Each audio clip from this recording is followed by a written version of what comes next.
to do it on my own for convenience of having the crane. If I'm building a crane because I hate loading a bunch of individual boxes, at least loading the individual boxes I can do by myself. So the way the crane attaches to the bus is that it just hangs from these trusses overhead. And the way that it does that is with these sort of big clamp brackets. I don't really have a name for what they are because I've never had to describe them in detail to anyone before. But basically they reach up and around the roof rack and hang onto the truss like that. And then all this extra stuff we'll see in a minute, but this stuff all has to do with how I pull it up there on my own. I've got this black rope with 2 carabiners on it that I toss over the rack like that, and then it clips on both sides. The crane beam is too heavy to lift from below and manage the hanging of it from below on my own, but lifting it from above is just easier. Anyways, I just lay my strap out roughly where I'm going to get the crane up to, and then the clamps just like that. And then again on the other side.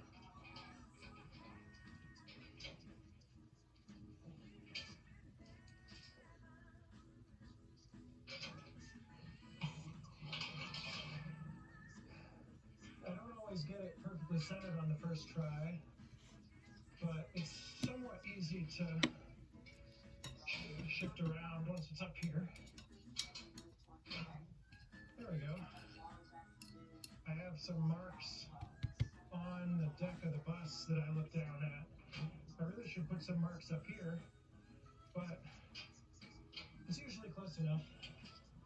And then I just put my strap across the top and tighten it down to keep those clamps from falling off. You know, you have a truck and you're the guy your friends know with a truck, and suddenly you help everyone move. For me, I have a crane. Now I'm the guy my friends know with a crane. And it's funny, the kind of stuff you get asked to do when all of a sudden you've got a crane. That's one thing I couldn't have really seen coming about this project. So that bad boy up there.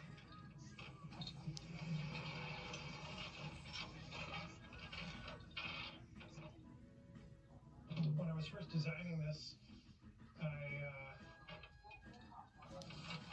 really had it in mind that I would have an electric system for doing the lifting. And so Real loud lesson, yeah. Bought a couple, or played with a couple different winches. Drink your tea. Would be a good choice. And really, what it came down to was electrical wiring to get enough power to the winch. The wiring had to be pretty heavy duty, and the winch has to move, so then it's like a whole system of wires that have to move and everything else.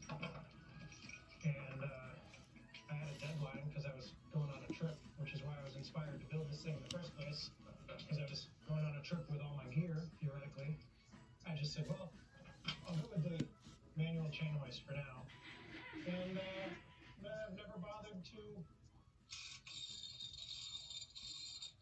do anything else. Yeah, it's a lot of work, but it's a lot of work for like 45 seconds. I can put up with that.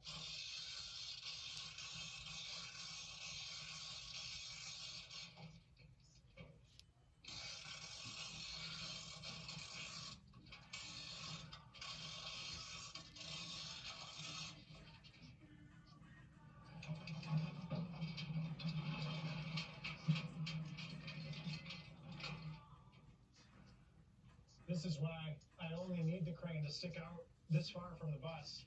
I really only ever need the crane to mount right here, and I only need it to stick out this far, because this is pretty much all I ever do with it. I've got these 2 containers, and then I've got a couple of other ones that are like, I've got one that's basically just a big basket that I use to put loose stuff in, or material, or other boxes. But since they're all the same footprint, I only ever needed to stick out from the bus about this far. And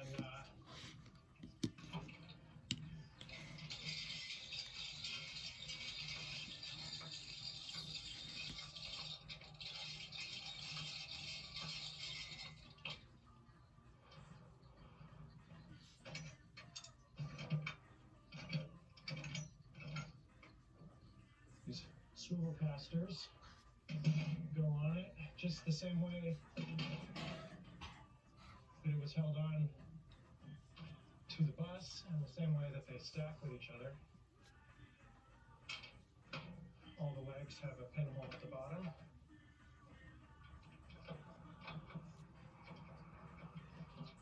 Pop that on there.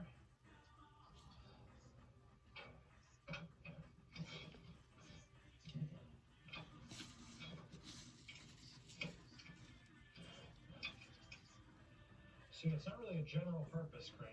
It's not good for really anything that my friends wish I could do with it. When they say, hey, I know someone with a crane, it's not really useful except for this one thing. But for this one thing, boy, is it useful. Each of these containers weighs like roughly 1,200 pounds on its own, depending on what I've got loaded up in it, tools and stuff. So, like, yeah, I could load all the cases that are on here by hand, but it's much easier to manage a 1,200 pound, amount of stuff.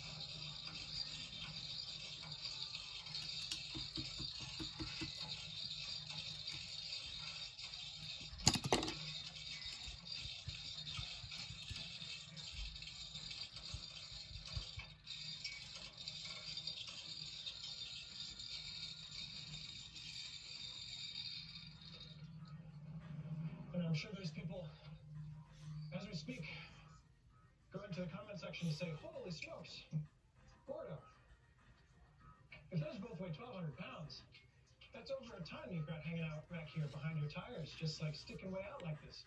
How can the bus handle that? And the fact is, like, kids weigh a lot. Like, these buses were built for really way a ton of weight, way more than this. But this bus was a 66 passenger bus, 66 kids or 44 adults.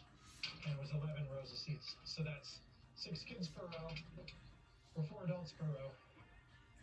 And even if they didn't, put any extra in there, and you figure adults all weigh 150 pounds, that's still 600 pounds per row of people. And this was 5 rows. So that's 3,000 pounds right there. I'm not even touching that. Plus you got to factor in what the seats used to weigh, what the walls used to weigh, what the floor used to weigh. This structure that I built is way lighter than what used to be there. Even though it's all steel. This tarp is another custom piece that my mom and I designed, and mostly my mom made. My mom is the sewing sensei of the family. I'm learning everything I can from her about these weird projects that I want to do. But there's still stuff where I'm like, hey, I don't trust myself to do this, Mom. I need seasoned hands. And this was one of those cases.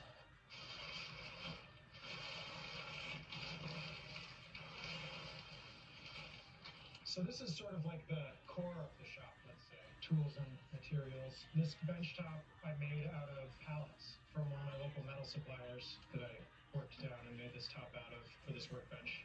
You can even see, like in some of them, you can still see the nail holes that are in there. Part of the reason I picked the specific wood that I picked for these benches and for the footprint of the, like, how exactly wide this was going to be and everything else was the footprint of these Pelican 1650s. For the last, like, 2.5 years, I've had an eBay listing alert set up for Pelican 1650s, and every time any of them would come up for a reasonable price that I could deal with, I I've been slowly buying these cases for this project. Just because they stack nice and they're the right size and they're waterproof, I don't have to worry about my tools getting all soaked out on the back of the bus. I made these sort of like little luggage rack style things for them also. So when I pop a case out from the, let's see, what one is this? Surprise, it's electrical tools. And make sure I got that on there right. Yeah. So yeah, I've got these legs that I can put a Pelican on, and then it's sort of right up at working height. And get in there, and this is electrical stuff. And we made these. This was another sewing project of my mom and I's to make these inserts that go in the lids of a bunch of these cases for organization. I've got like, and this is the electric one, so I've got like zip ties and wire loom and stuff like that. Label maker. This was another thing. Hot tip. Sortimo T-boxes, the sorting boxes. These are the best sorting boxes you can get. They're expensive, but they're worth it in my opinion if you're serious about having an organized shop. But also, look at that fit. Perfect fit in a Pelican 1650. And 2x2 this way as well. So I've got other cases that are 2x2 Sortimos. And that's just a very satisfying combination in my opinion. In addition to my tools and stuff, I've got some like hardware that is useful for me to have for the types of projects I use. Stuck on the strap on this side. I'm in a rush. Viewer, if it looks like I'm struggling, it's because I'm in a rush. So we're trying to make a video here. So it's really your fault when you think about it. Click away now.